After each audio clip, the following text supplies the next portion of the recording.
Bonjour à tous et bienvenue mes amis. Oui, je suis de bonne humeur, il fait bon, c'est jeudi, etc. D'ailleurs, avant de lancer le sujet, est-ce que parmi vous, il y en aurait un ou l'autre qui a les coordonnées de contact de Madame Ercilia Soudet, voire de Madame Mathilde Panot, donc les deux jeunes et jolies jeunes femmes de LFI qui donnent des leçons à tout le monde, parce que je voudrais quand même leur demander leur avis sur cette performance mondiale et stratosphérique qu'a donc réussi Rima Hassan de se rendre à une garde à vue avec de la drogue dans son sac. Ça, c'est une performance. Là-dessus, levons-nous, on s'incline pour Rima Hassan parce que c'est une réelle performance.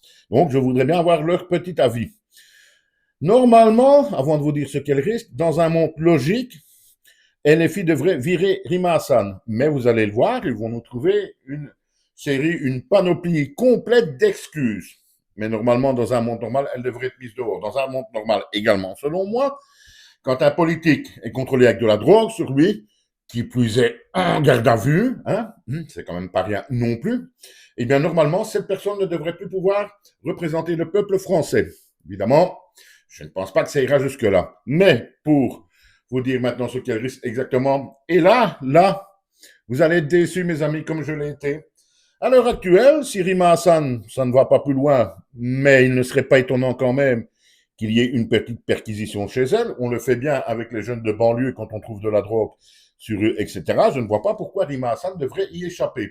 Si il y a une perquisition et qu'on trouve d'autres choses, là, on va partir dans les vrais problèmes avec même de la prison ferme possible pour Rima Hassan. Mais on en est encore très loin. À l'heure actuelle, Rima Hassan ne risque, on est en France, il ne faut pas oublier, rien du tout. On la contrôle, elle a un peu de stupéfiants sur elle, etc. Tout ce qu'elle risque, c'est une amende, je pense, si je ne me trompe pas, et je ne me trompe pas, de 250 à 400 euros. Ça, c'est rien du tout. Quand on voit ça, on comprend aussi pourquoi dans les banlieues, ben, les jeunes rigolent quand ils sont arrêtés. Hein. Ils vont pour 10 ou 15 000 euros de cam. S'ils se font arrêter, qu'ils n'en ont qu'un petit peu sur eux, c'est 250 à 400 euros. Qu'est-ce qu'ils s'en foutent? Enfin, soit, passons. Mais donc voilà, Rima Hassan, à l'heure actuelle, ne risque rien du tout. C'est bien dommage. Je vous le redemande encore une fois. Est-ce que vous avez les coordonnées de contact d'une de ces deux jolies jeunes femmes de LFI pour leur demander leur avis donc, sur Rima Hassan? Jean-Luc Mélenchon serait donc dans la fusée Artemis, hein, donc il n'est pas joignable à l'heure actuelle. Merci, on revient bientôt. Rima Hassan, ça va rester dans les annales. Ça, c'est une performance. Parce que même les plus cons des banlieues ne le font pas. À bientôt.